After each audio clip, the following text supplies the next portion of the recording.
Well, good morning. Welcome to Debbie's Back Porch.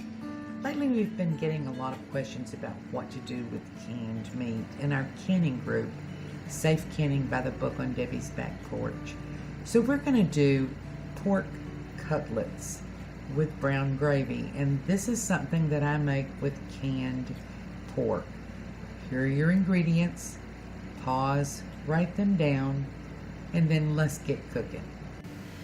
This is a quart jar of raw pack pork done according to National Center for Home Food Preservation, no added liquid. You can see it's in strips.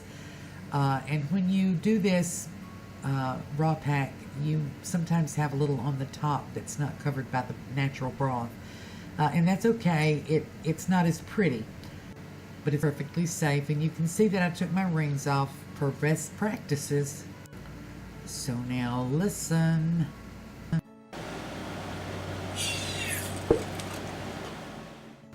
And that's the sound of a well-sealed jar. Now I'm going to reserve the broth from here. I'm only going to actually use half of this meat.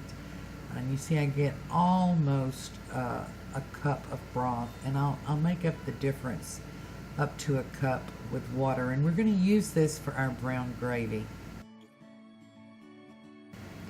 So see those nice big chunks? I broke it up a little. This is half of the meat, a pint.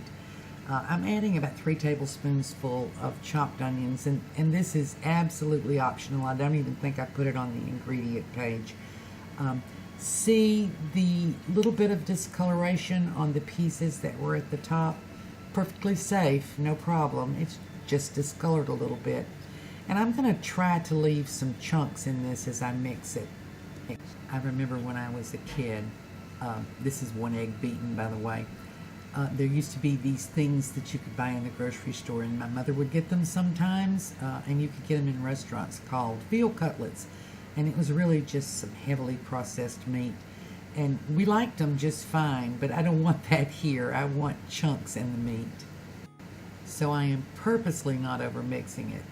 So I'm going to add a 1/4 teaspoonful of salt. I don't salt the meat when I can it, so you'll need to add salt. But if you've already salted your meat, be light on that salt. That's a 1/4 teaspoonful of red pepper flakes. You can use black pepper. I like red pepper flakes. And then I'm going to add 1/8 of a teaspoonful of garlic powder, not salt. And the garlic powder, and then the next thing, the cumin, is something you want to be very sure to add. Some folks think that canned meat has a little bit of an off taste, and the cumin and the garlic powder will take care of that. I find cumin is kind of the magic spice. If you use a light hand with it, it just really enhances the flavor of most meat, but especially pork. Mix it lightly. So adding the matzo meal, and you can use any kind of cracker crumbs. I just prefer matzo meal. And then the cornstarch. I'm using cornstarch instead of flour on purpose. Flour inside it can get a little gummy. Cornstarch doesn't. It gives you a little bit better texture. We don't want gummy. We want to taste the meat. And mixing lightly again. Now we're ready to make our cutlets. So let's start assembling. I've got my flour and panko crumbs here. You can use any kind of cracker crumbs, but I like panko for the extra crispness that they give you. I love panko crumbs. I buy them by the gross. Mix that up a little bit, and I'm getting a little of the flour in the scoop. I'm going to measure out about a 1/4 cup. This doesn't have to be exact. I've got a pint there, so you kind of figure out how to make it out into portions for your family, for whatever fits. And then I'm going to flour my hands in the mixture and roll this ball of meat around. And you know, I mixed it kind of lightly, and so you're going to have to kind of work to hold it together. And you might find you have to adjust the amount of cornstarch and matzo meal that you put in this so that you can handle this without it coming all to pieces. I just don't want to get too much gummy stuff in it, you know, too much of the powder. I want this to be meat when I'm done, not a processed cake. So just work with it, form it into a shape that's kind of pleasing to you. And then I've got some aluminum foil over here. I'm gonna set it over there, and when I get them all done, I'll come back.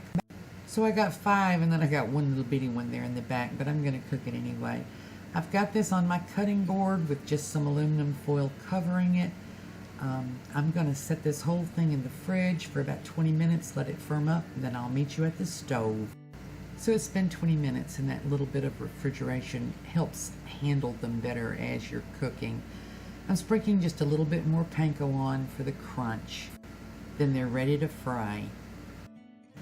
So I have my oil coming up to temperature, and oh my, I put way too much in, but it's too hot to take out right now, and it won't hurt anything. You just need enough to come halfway up the patty. Testing it with a crumb, which floats immediately and doesn't turn black, so the oil is right. I'm going to carefully put these in the oil using the spatula. And as always with frying, you put it in the oil, you leave it alone until you start seeing a golden brown, and then you turn it. And with these, this is only going to be about 3 minutes per side. We just want to make sure the egg is cooked and we have a nice crunch and a nice golden color. So after 3 minutes, flip them, but just leave them alone until then. I'm going to take this little one out and show you the color. It cooked more quickly than the other, of course. And I want to use it as an example here. And this is how I drain fried food, by the way. A grid on a silicone cutting board with a paper towel so the food is not sitting in grease. These have been 3 minutes on each side. Let me flip them just to look. And the fork and the spatula is a technique I recommend. Keeps you from getting splashed. We're going to take these out and let them drain on my little cutting board setup. And then I'm going to show you the inside of that little one now that it's cooled. You know, it's not our goal here to make some clone of a processed meat patty from the freezer section. This is real meat. This is good. No preservatives. You know what's in this. You can fish yourself. And your family's going to enjoy it. Now the brown gravy. You've seen me make brown gravy before, but I'm going to just go through this really quickly.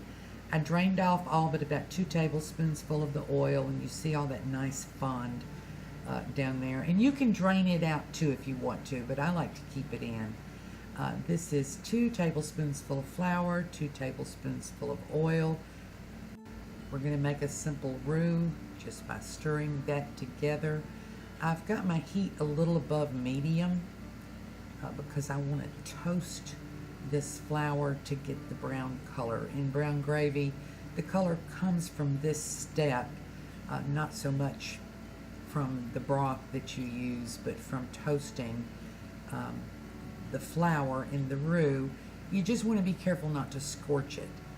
So we stir, stir, stir. This will take a little bit, a few minutes at least, because we're browning and toasting the flour in there, and the smell just gets better and better as you do this. Some people say it smells like pie crust. We're going to go past the pie crust smell though to the toasty smell. You see it's getting a little darker. This is about 5 minutes. Just keep on until you get to that nice brown color. And we're getting there. It smells great. And this is what we're going for. Nice and brown all the way through, not scorched, but you can smell the smell of toast. So now we're going to add our broth, little bit at a time. It's cold broth. And stir, stir, stir. Got to stir the whole time. A little more. I might have my heat just a little high. It's okay, I'm going to turn it down. But just keep stirring a little bit at a time. It won't lump as long as your broth is cold. And just incorporate it in as you go.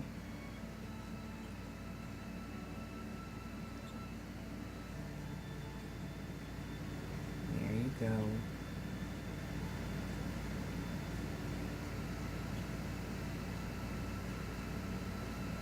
So now I can dump it all in. And you see what we've got now is kind of thin, but we're going to let this simmer about 15 or 20 minutes and it'll thicken up. Mine's not going to be really, really thick, but you can make it thicker either by using a little less broth or a little more time. You've seen me do these proportions before in many different gravies and sauces. 2 tablespoons of fat, 2 tablespoons of flour, comes out to 2 ounces times 4 for the broth. That's 8 ounces of broth. And that's going to work for you. You just work with the time and you work with the stirring and the temperature. But you see it's thickening up. Still not quite there yet, but we're just going to let it continue at this simmer. This is going to take about 15 minutes or so. Maybe 20. You just want to let it simmer until you get the thickness that you want. And so we're going to let this simmer away, and then I'm going to plate this up and show you what we got. Well, here you have it. I have these over some nice royal blend rice, which is a mixture of basmati and wild rice. And I'm sprinkling this lovely gravy with all the nice little bits of fond and all the flavor over it. And I just think this is gorgeous. And the smell in my kitchen is amazing. I think I'm going to show you a little close-up. Isn't that gorgeous? You have transformed some canned pork into a wonderful, delicious meal, and your kids and your family are going to love this. And if anybody in your family has been giving you grief about the taste of canned meat, this is going to put an end to that. The cumin and the garlic powder just really enhance the flavor. And I want you to look at the big chunks of meat in here. This is not some processed food. This is your home canned food. No preservatives. Yummy. You see that texture? I mean, really, if you're tired of pulled pork, and you know, those of us who can meat sometimes get tired of pulled pork, this is your alternative. You can also just make these into patties. They make a wonderful sandwich. And I recommend this royal blend rice or basmati. They have just wonderful flavors. I hope you try this, and I hope you let me know how you like it. Thank you for joining us on Debbie's Back Porch. Hope to see you again tomorrow.